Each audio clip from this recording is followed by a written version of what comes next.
Captain, 15 clicks off the deck. Stand by to adjust trajectory. On my mark. What'd she just say? Mark. We're way off course. We're heading exactly where I need to go. But we're gonna miss the carrier. Radiation! Covenant just set off a nuke? No, the carrier's going to jump. It's a slip space rupture. You need to... EMP, losing power. They popped their chutes. We're going in hard.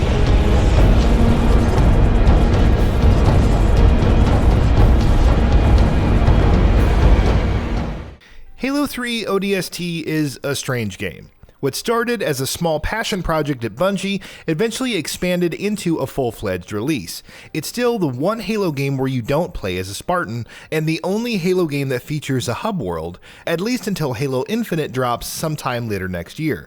And like Halo 3 and Reach before it, it has never appeared on PC until now. If you're playing ODST for the first time, you're in for a treat. Chronologically, the game takes place during Halo 2. You play as the Rookie, the newest member of a squad of orbital Drop troopers. Like the Chief, the Rookie is the strong silent type. Don't worry though, the rest of the squad more than makes up for his silence. It's a fairly memorable set of characters, voiced by an all-star cast, and it's fun watching a group of distinct characters playing off of one another. Bungie tried the same thing in Reach, but it works better here just because you get to spend more time with your squad, and their fates aren't sealed before the game starts. The squad is dropped into New Mombasa with orders to go after the supercarrier holding position over the city.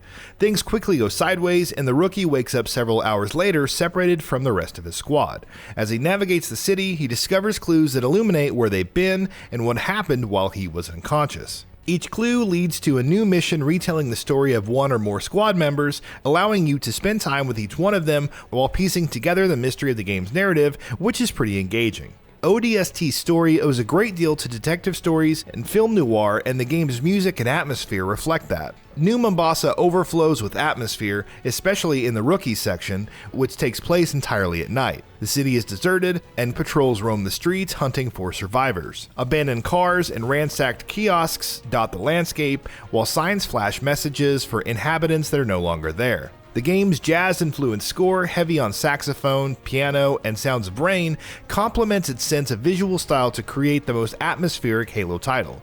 It's a joy to wander New Mombasa and appreciate the attention to detail that pervades the entire game. This even extends to ODST's use of audio logs, which tell a standalone story that complements the narrative of the main game.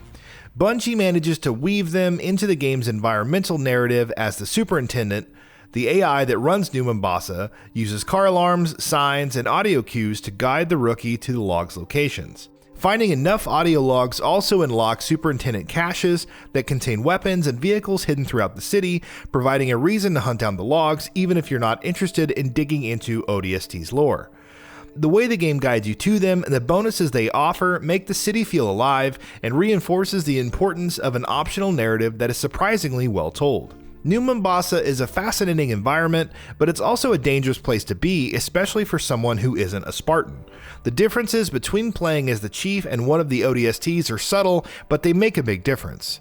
ODSTs are slower than the Chief, don't jump as high, can't dual wield, and do less damage with melee attacks. They also don't have access to energy shields. Instead, you rely on stamina, which acts much the same way, though it takes longer to recharge and doesn't absorb as much punishment before going down. ODST also sees the return of a health bar, which begins to deplete once your stamina is exhausted. Unlike stamina, health doesn't recover. The only way to heal is to pick up one of the health packs scattered around New Mombasa. The lack of a motion tracker and a weaker grenade throw that feels a bit less accurate complete the effect. Encounters have a different flow as an ODST, and situations that wouldn't give a Spartan trouble are much more deadly. Sometimes it's best just to sneak by tougher encounters than spend valuable weapons and ammo on a fight you're not certain you'll win, especially if you see a pair of hunters on the prowl. This makes every encounter in ODST intense, which is good because the game is much more than content to let you go long periods without fighting when you're playing as the Rookie. Some will likely take issue with this decision, but I like having quiet moments to explore and appreciate the game's atmosphere. ODST also makes small but significant additions to Halo Sandbox. The addition of the silenced SMG and auto mag sell the nature of ODST's more grounded, stealthy approach. The latter is particularly handy as it combines a silencer with a zoom function, conjuring shades of CE's absurdly powerful Magnum without being the game's best weapon. The Brute Plasma Rifle, last seen in Halo 2, also makes a return.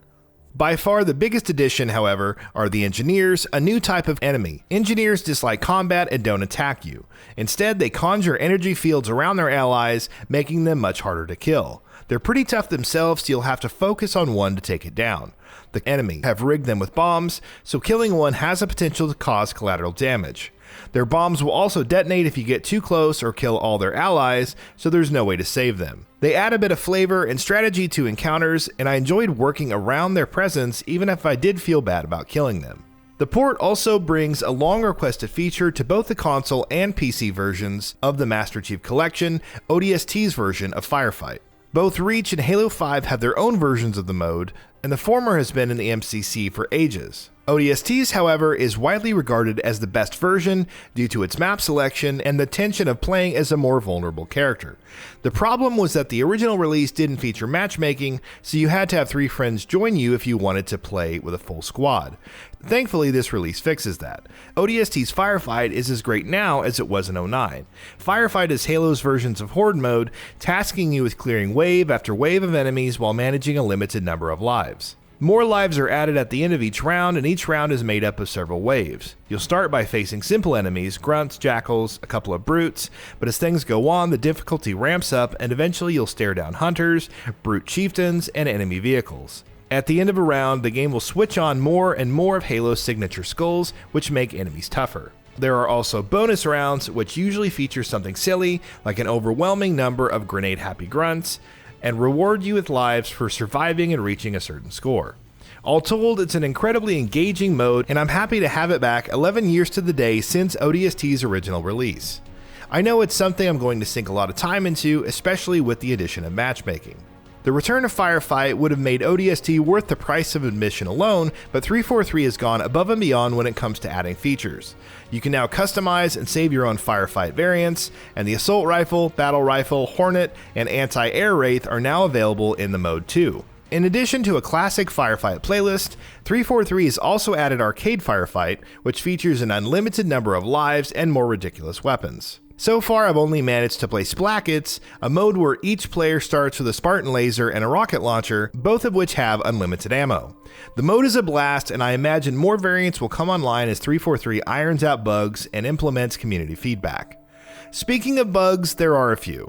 Most are pretty minor. Firefight has an issue where certain units and vehicles can get stuck in environments, which can block match progression. This is probably due to expanded game modes, which is why Arcade Firefight is more limited until these bugs are fixed. In campaign, shadows are darker than they should be, single-shot weapon recoil is too aggressive, there's the odd sound error, and combat voice lines repeat too often. The only major error I encountered outside of Firefight was that the game loses track of your audio log collection when you die, which is a pain when you're trying to get all 30 of them. It's definitely irritating, but I never encountered anything game-breaking. In fact, I'm happy to report that the game ran exceptionally well. Like every game in the collection, ODST features an FOV slider, enhanced graphics options, which, like Halo 3, mostly seem to affect draw distance, and mouse and keyboard controls. As a Halo veteran, I was most comfortable playing with a controller, but the mouse and keyboard works fine, even if they don't benefit from Halo's generous auto-aim. I did, however, make liberal use of the enhanced graphics option and expanded FOV, which in addition to making things easier to see, lets you appreciate just how fast Halo is. I ran ODST on a 2060 Super with 8GB of VRAM on an i5 6600K at 3.5 GHz and 16GB of DDR4 RAM. I'm admittedly quite a bit over the game's minimum and recommended requirements, but as anyone who plays on PC will tell you, that's not a guarantee that the port will run well. I ran ODST at 1080p and a locked 60 FPS, and the game never had any trouble, even an arcade firefight with rockets and Spartan lasers going everywhere. Considering how infamously finicky Halo's engine is, and how troubled some of the other ports in the MCC were at release, what 343 has accomplished with ODST is impressive. Like Halo 3 before, the game really benefits from the enhanced resolution, which highlights Bungie's 3's knack for visual design. ODST doesn't look modern, but it does look good, and several of Halo 3's weakest visual elements, like the characters' models and faces, are significantly improved here. ODST's arrival also changes the MCC as a whole, bringing several fixes, including the long-promised fix to the BR's hit detection in Halo 3, and a new season of content to unlock, all of which is for Halo 3 or ODST, including new visual customizations for your multiplayer characters, nameplates, and characters for Firefight. As before, you can unlock content in a section in any order, but you'll have to unlock an entire section before you can proceed to the next one. There isn't as much to unlock here as in past seasons.